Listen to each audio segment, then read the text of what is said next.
نحمده ونصلي على رسوله الكريم أما بعد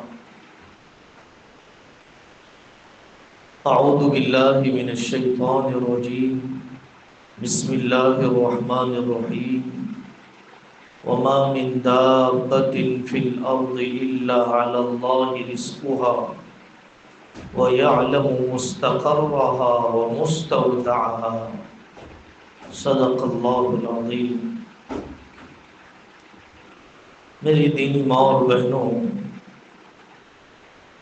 سب کے پالنے والے اللہ ہی ہیں اور سب کی روزی اللہ کے ذمے میں ہی ہے۔ پیدا بھی اللہ ہی نے کیا ہے، پالنے والے بھی اللہ ہی ہے، پاگلوں کو بھی اللہ ہی پالتے ہیں، سمندر کی مچھلیوں کو بھی اللہ ہی پالتے ہیں، جنگل کے درندوں کو بھی اللہ ہی پالتے ہیں، جن کے ماں باپ دنیا میں نہیں ہوتے ان کو بھی اللہ ہی پالتے ہیں۔ حضرت موسیٰ علیہ السلام کا واقعہ کتابوں میں ہے کہ اللہ نے حکم دیا پتھر پر لکڑی مارے تو ایک پرت پھٹ گئی، اور پتھر پر لکڑی مارنے کے لیے حکم دیا، دوسری پرت کھل گئی اور حکم دیا، تیسری پرت کھل گئی اور وہاں ایک کیڑے کے منہ میں ایک پتا تھا، وہ کھاتے ہوئے یہ ذکر کر رہا تھا، اللہ کی ذات بہت پاک ہے، اللہ کی ذات ہر عیب سے پاک ہے، جو مجھے دیکھتی بھی ہے، اللہ کی ذات مجھے سنتی بھی ہے، اور اللہ کی ذات مجھے روزی دیتی بھی ہے، بھولتی نہیں ہے۔ پتھر کے 3 پرت کے اندر اللہ نے کیڑے تک روزی پہنچایا، ہمیں کیوں بھول جائیں گے اللہ؟ ہم تو ایمان والے ہیں، کلمے والے ہیں۔ امام غزالی رحمت اللہ علیہ نے واقعہ نقل فرمایا، حضرت نبی پاک صلی اللہ علیہ وسلم سفر میں تھے، سفر کے سارے ساتھیوں کو توشہ دے دیا، ایک صحابی تھے جن کا نام حدیر تھا، ان کو توشہ دینا آپ بھول گئے۔ تھوڑی دیر کے بعد حضرت جبرائیل علیہ السلام آئے اور یہ فرمایا کہ یا رسول اللہ، آپ نے حدیر کو نہیں دیا ہے، ان کے سفر کا توشہ انہیں دے دیجیے۔ آپ نے حضرت حدیر رضی اللہ عنہ کو بلایا اور ان کے سفر کا توشہ انہیں دیا۔ حضرت حدیر رضی اللہ عنہ دعا فرما رہے تھے، اللہم کما لم تنس حدیرا فاجعل حدیرا لا ینساک۔ اے اللہ، آپ جیسے حدیر کو روزی دینا نہیں بھولے ہیں، حدیر کو بھی ایسا بنا دیجئے کہ وہ آپ کا حکم پورا کرنا نہ بھولے۔ آپ حدیر کو نہیں بھولے ہیں، حدیر کو ایسا بنا دیجئے کہ وہ آپ کو نہ بھولے۔ یہ ہے میری دینی بہنوں، یہ ہے میرے عزیزوں اللہ تعالی کا نظام۔ ایک صاحب بہت تنگی میں تھے، اس زمانے کا واقعہ، بہت پریشان تھے، مسجد میں چلے گئے، دعا ذکر کرتے بیٹھ گئے۔ مانگنا تو اللہ ہی سے ہے، دینے والے بھی اللہ ہی ہیں۔ مسجد میں دعا کرتے بیٹھ گئے۔ ایک صاحب کو رات میں نیند نہیں آ رہی تھی، بے چینی ہونے لگی، چہل قدمی کرنے کے لیے گھر کے باہر نکل گئے، مسجد نظر آئی، چلو تہجد کا وقت ہے 2 رکعت مسجد میں پڑھ ہی لوں، نیند بھی نہیں آ رہی ہے۔ نماز پڑھنے کے لیے مسجد میں گئے تو ایک صاحب کو سجدے میں دعا کرتے دیکھا، دعا سنتے رہے، دعا ختم ہوئی تو یہ کہا کہ بھائی تمہاری کیا ضرورت ہے مجھے بتاؤ۔ انہوں نے بہت چھپایا اپنے آپ کو، آخر میں جب اصرار کیا تو بتایا۔ انہوں نے ان کی وہ ضرورت پوری کر دی اور اپنا ایڈریس کارڈ دیا، آئندہ کچھ ضرورت پڑے تو پھر مجھے اس پتے پر ملاقات کر لینا مجھ سے۔ اس اللہ والے نے کہا، اس اللہ سے لینے والے شخص نے کہا، اس دعا والے نے کہا کہ آئندہ بھی اسی اللہ سے مانگوں گا جس نے تمہیں یہاں پر بھیجا ہے، آئندہ بھی اسی اللہ سے مانگوں گا جس اللہ نے تمہیں یہاں بھیجا ہے۔ ہمارے والد محترم، میرے والد ماجد دامت برکاتہم بچپن میں سناتے تھے واقعہ۔ ایک دیہات کا رہنے والا سوچنے لگا کہ میں پریشان ہوں، بادشاہ وقت کے سامنے اپنی ضرورت رکھوں، تو وہ ضرورت لے کر گیا بادشاہ وقت کے پاس۔ تو جس وقت وہ بادشاہ کے پاس پہنچا تو دیکھا کہ وہ نماز میں ہے، نماز کے بعد لمبی دعا کر رہا ہے۔ تو اس سادے سیدھے دیہاتی نے کہا جب یہ بھی کسی اور سے مانگتا ہے تو میں بھی تو اسی سے مانگ لوں۔ الٹے پیر واپس آ گیا۔ ان کی گھر والی ہمیشہ کہتی تھی جاؤ جی جاؤ بادشاہ سے مانگ کے لو، اور یہ اپنی بیوی سے ہمیشہ کہتا تھا کہ اللہ جب دیں گے تو چھپر پھاڑ کر دیں گے، پریشان نہ ہو، اللہ جب دیں گے تو چھپر پھاڑ کر دیں گے، پریشان نہ ہو۔ لیکن جب وہ واپس آنے لگا تو راستے میں ٹھوکر لگی، دیکھا کہ نیچے خزانے ہیں، اور وہاں سے پتھر ہٹا تو نظر آیا کہ سونے چاندی کے جواہرات ہیں، لے جائیں تو کیسے لے جائیں۔ وہاں پر ایک جھنڈا لگا دیا، علامت لگا دی، اور آگے نکل گیا کہ گھر جاؤں گا، برتن وغیرہ لاؤں گا اور یہ سب چیزیں سمیٹ کے لے جاؤں گا۔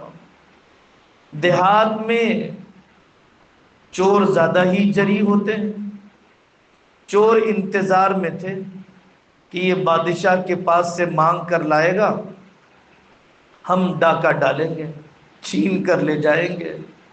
وہ آیا خالی ہاتھ، اپنے گھر میں داخل ہوا، اپنی گھر والی سے کہہ رہا تھا، پہلے تو وہ ناراض ہو گئی، خالی ہاتھ آ گئے، کہا کہ نہیں ایسا واقعہ پیش آیا۔ چوروں نے سن لیا، جہاں پر علامت لگی ہوئی تھی وہاں پر گئے، کھودا تو وہاں پر سانپ بچھو نظر آئے، وہاں خزانے نظر نہیں آئے۔ ان کی آنکھوں کو دکھانا بھی اللہ کی طرف سے ہوتا ہے، تھوڑی تعداد کو زیادہ بتا دیتے ہیں، زیادہ تعداد کو تھوڑی بتا دیتے ہیں، جذبات بھی اللہ کے ہاتھ میں ہے۔ وہ غصہ ہو گئے، دھوکہ دیا بڑے میاں نے، چلو یہ سانپ وغیرہ سب تھیلے میں ڈالو، بوڑھا بوڑھی کے چھت کو پھاڑ کر اس کے اندر ڈال دو، مر جائیں گے لوگ۔ تاکہ گئے، انہوں نے ان کے چھپر کو پھاڑا اور اندر ڈالنے لگ گئے۔ وہ تو بوڑھا بوڑھی کو سونے چاندی نظر آنے لگے۔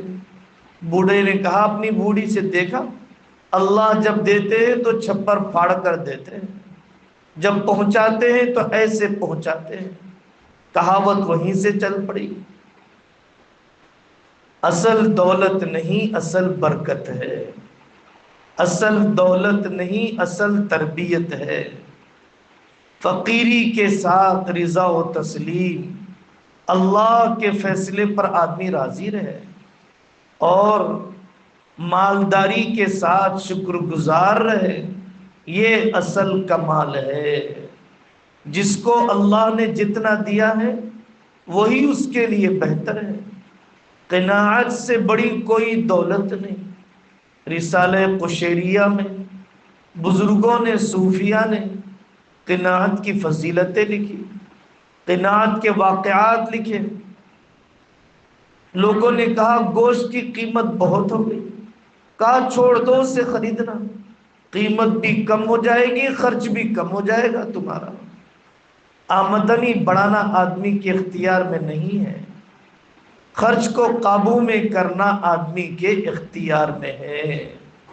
آمدنی بڑھانا، انکم بڑھانا آدمی کے اختیار میں نہیں ہے، لیکن خرچ کو قابو میں کرنا آدمی کے اختیار میں ہے۔ ہماری پریشانی یہ ہے کہ ہمارے مٹکے کو سوراخ لگے ہوئے ہیں، پانی ٹھہر نہیں رہا ہے۔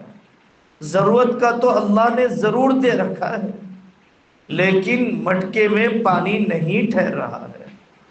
اس مٹکے کو سوراخ لگے ہوئے ہیں، اس ڈول کو سوراخ لگے ہوئے ہیں۔ سب سے پہلا، سب سے بڑا جو سوراخ ہے وہ جہالت کا ہے، بہت بڑا سوراخ ہے یہ۔ مرد بھی جاہل ہیں، بچے بھی جاہل ہیں، عورتیں بھی جاہل ہیں۔ جاہل ہیں کا کیا مطلب؟ قرآن نہیں جانتے، شریعت کا علم نہیں جانتے، بیاج کا حرام ہونا، ناجائز رہن کا حرام ہونا، شادی ختنے عقیقے میں خرچ کرنے کا گناہ ہونا نہیں جانتے۔ جہالت ہے، نماز نہیں پڑھتے۔ برکت تو قرآن سے آئے گی، رشتے جوڑنے سے آئے گی، صدقہ دینے سے بلائیں ٹرے گی۔ ہم نہیں جانتے ہیں کہ اپنا وقت تو استعمال کیا جائے۔ غربت کے ساتھ گزارا ہو سکتا ہے۔ انبیاء علیہ السلام اکثر غریب تھے، اولیاء عظام اکثر غریب تھے، اللہ کے نیک بندے اکثر غریب تھے۔ غربت کے ساتھ گزارا ہو سکتا ہے، جہالت کے ساتھ نہیں ہو سکتا ہے، جہالت کے ساتھ نہیں ہو سکتا ہے۔ جہالت ہے اولاد کی تربیت کرنے سے۔ بچے کو فون دے دیا، گھروں میں کام کرنے چلی گئی، شوہر کو شراب کی بوتل دے دی، خود گھروں میں کام کرنے چلی گئی، تو زندگی بھر کام کرتی رہے، نہیں ٹھہرے گا کوئی قطرہ بھر پانی اس مٹکے میں۔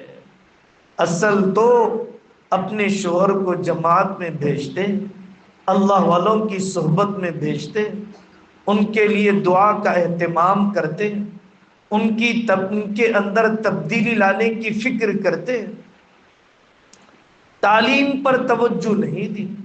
جہالت ہے کہ ترجیح کس کو دی جائے۔ اسکول نہیں گیا، گیا نہیں گیا وہ بھی نہیں جانتے ہیں۔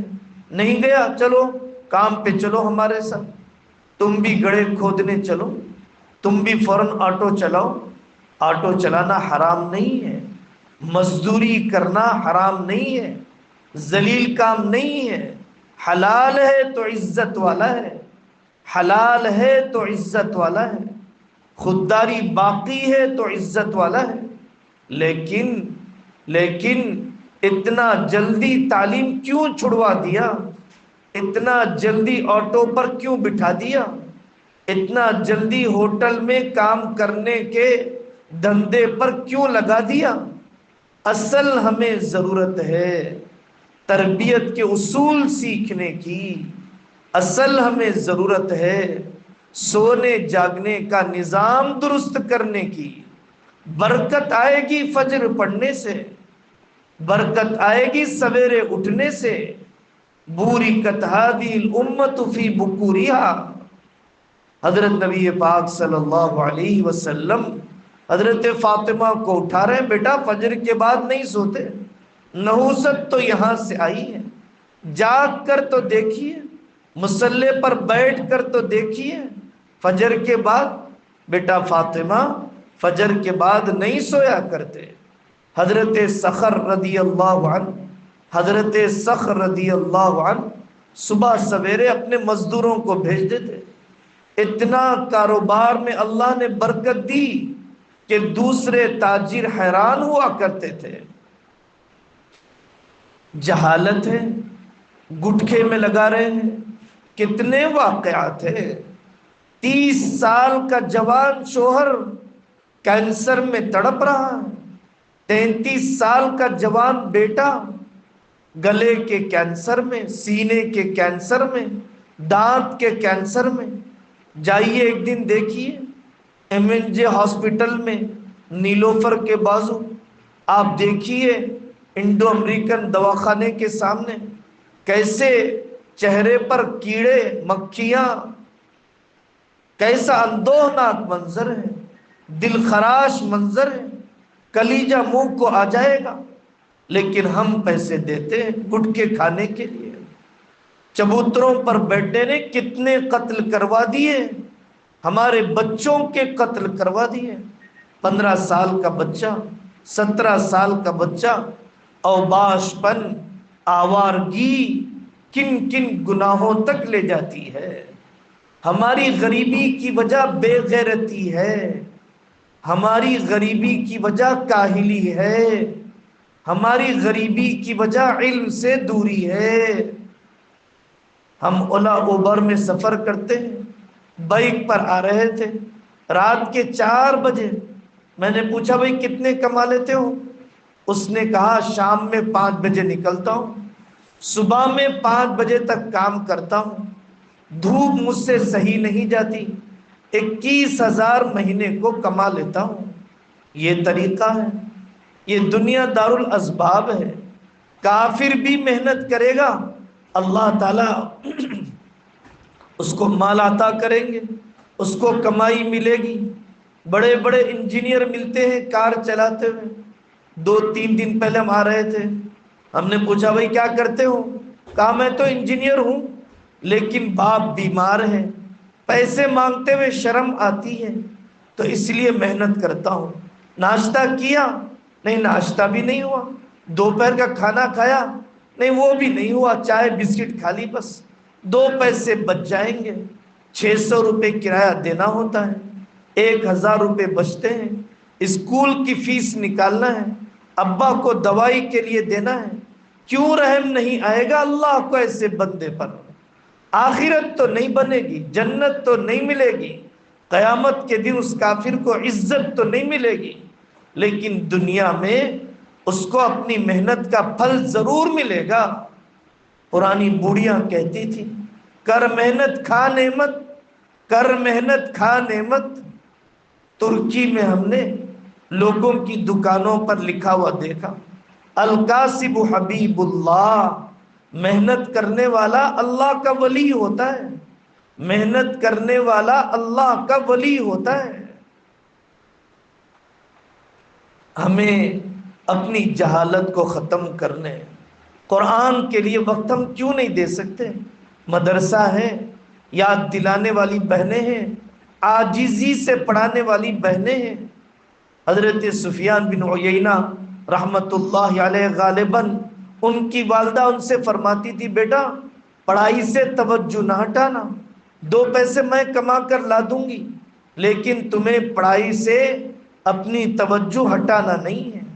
آپ کے آنسوؤں میں بہت طاقت ہے میری دینی بہنوں، بہت طاقت ہے تمہارے آنسوؤں میں، زبردست اللہ تبارک و تعالیٰ نے قبولیت رکھی ہے تمہاری دعاؤں میں، مقدر بدل گئے تمہاری دعاؤں سے، قسمتیں بدل گئی تمہارے سجدوں سے۔ اپنے آپ کو کیوں معمولی سمجھ رکھا ہے؟ اللہ تعالیٰ نے ایمان کے بعد بہت بڑی طاقت دی ہے دعا کرنا، ایمان کے بعد بہت بڑی دولت دی ہے مدرسوں کا ہونا، علم کا ہونا۔ سورہ واقعہ کتنی بڑی دولت ہے۔ حضرت عبداللہ بن مسعود رضی اللہ عنہ موت کا وقت قریب آیا، حضرت عثمان نے کہا تمہاری بیٹیاں بہت ہیں، کچھ جائیداد لکھ دیتا ہوں۔ حضرت عبداللہ بن مسعود نے فرمایا میں نے سورہ واقعہ پڑھا رکھا ہے، فاقہ نہیں آئے گا میری بیٹیوں کے گھر میں۔ میرے آقا صلی اللہ علیہ وسلم کا فرمان ہے، کتنے رکوع ہیں سورہ واقعہ میں، کتنی دیر لگتی ہے؟ پڑھنا سیکھ جاؤ، پڑھانے والوں سے سننا سیکھ جاؤ، کچھ تو کریں۔ سنیں گے تو جذبات بنیں گے، ماحول میں آئیں گے تو حوصلے بلند ہوں گے۔ آپ حضرات ارادے فرمائیں، جیسے چھوٹی سی خدمت اللہ تعالیٰ نے اپنے نیک بندوں کے ذریعے سے یہاں تک پہنچایا ہے، اس سے بڑی خدمت مدرسہ کرنا چاہتا ہے آپ کی۔ اصل خدمت، ہمیشہ کی خدمت، روٹی دیں گے ختم ہو جائے گی، اگانے کا سلیقہ دیں گے ختم نہیں ہوگا۔ وہ چوکھٹ مل جائے اللہ کی، جہاں سے ہمیشہ لیا جائے، سوال کا دروازہ کھولے گا اللہ، فقیری کا دروازہ کھولیں گے۔ سوال تو ہم صرف اللہ سے کریں گے، اللہ سے لینے کا طریقہ۔ نمبر مل گیا فلاں صاحب کا، آدمی بے فکر ہو جاتا ہے، میرے سیٹھ ہیں، میرے باس ہیں، میرے مالک ہیں، نمبر ہے میرے پاس، تعلقات ہے میرے پاس ان کے۔ اللہ سے تعلق مل جائے گا، اللہ سے لینے کا نمبر مل جائے گا، مدرسوں میں آنے کی وجہ سے، اللہ والوں کی صحبت میں بیٹھنے کی وجہ سے۔ آپ لوگ نام لکھوائیں، ارادہ کریں، ہماری معلمات موجود ہیں۔ اللہ تعالی ہم سب کو اپنے علم کے لیے، عمل کے لیے قبول فرمائے۔ مختصر دعا کر لیں گے، اس کے بعد جن جن کے نام لکھے ہوئے ہیں ان بہنوں کو ان کا ہدیہ ان کے حوالے نام پڑھتے ہوئے کر دیا جائے گا، وہ اپنا اپنا سامان لے کر روانہ ہو جائیں۔ یہاں پر تراویح ہوتی ہے، بڑی خواتین پڑھنے کے لیے آتی ہیں، 10 بجے سے لے کر 2 بجے تک، 11 بجے سے لے کر 2 بجے تک آنے کی فکر کریں، لانے کی فکر کریں۔ اللہ تعالی ہمیں توفیق عمل عطا فرمائے۔ اللہم صلی علی محمد النبی الامی وعلی آلہ وسلم تسلیما۔ اے اللہ قبول فرما لیجئے، آپ مل جائیے ہمیں۔ اے اللہ اپنا دروازہ بتا دیجئے، اپنی چوکھٹ سے جوڑ دیجئے، آپ دل کا مالدار بنا دیجئے، ہماری عادتوں کو بدل دیجئے، ہمارے شوہروں کو صحت دے دیجئے، ہمارے جوانوں کو تقوی دے دیجئے، ہمارے مردوں کو غیرت دے دیجئے۔ اے اللہ گھروں میں برکت عطا فرمائیے، علم کی دولت دے دیجئے، نسلوں کو آنکھوں کی ٹھنڈک بنا دیجئے، بری عادتوں سے نجات دے دیجئے، قرضے کے دلدل سے نکال دیجئے۔ اے اللہ یہ ہمارے عزیز دوست، یہ ہماری دینی مائیں بہنیں آپ کا نام لیتے ہیں، آپ کے نام پر جیتے ہیں، کلمہ پڑھتے ہیں، آپ کے بننا چاہتے ہیں۔ اے اللہ آپ ہمیں اپنا بنا لیجئے، نمازی بنا دیجئے، علم والا بنا دیجئے، علم کا چراغ روشن کر دیجئے، بچیوں کے مناسب رشتے آسان فرما دیجئے، شوہر ظالم ہیں انہیں تقوی عطا فرمائیے، لڑکیاں نافرمان ہیں انہیں اطاعت دے دیجئے، کمانے کا سلیقہ دیجئے، خرچ کرنے کا ہنر دے دیجئے۔ اے اللہ اسلام پر جینا، ایمان پر مرنا آسان فرمائیے۔ سبحان ربک رب العزت عما یصفون وسلام علی المرسلین والحمد للہ رب العالمین۔